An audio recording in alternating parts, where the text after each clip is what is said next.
Les civils meurent, ils périssent sous les frappes de rebelles, de groupes islamistes, sous les bombes du gouvernement, sous les balles et les obus. À Damas et dans la Ghouta orientale, peu de temps après son entrée en vigueur, le cessez-le-feu de l'ONU a été rompu. Personne n'a arrêté de tirer. Alors, les Syriens tentent leur propre méthode.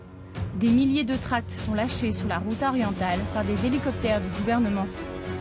Ce sont des instructions pour les civils, leur expliquant comment sortir de la zone de guerre. Des cartes avec des flèches.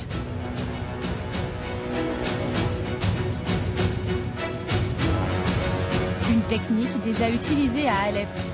Les groupes islamistes ne laissaient personne partir. Ils tiraient sur des civils qui essayaient de fuir vers des zones contrôlées par le gouvernement. C'est le même scénario dans la Ghouta. Cela dure depuis des années.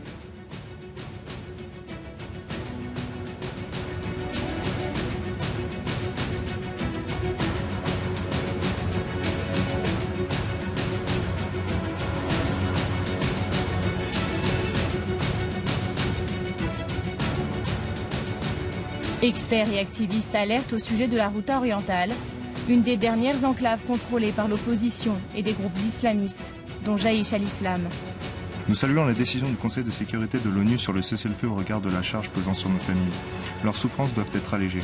Nous saluons cette décision destinée à arrêter le massacre perpétré par le régime dans la Ghouta orientale. Si le régime ne respecte pas la résolution de l'ONU, je ne peux rester calme et les regarder.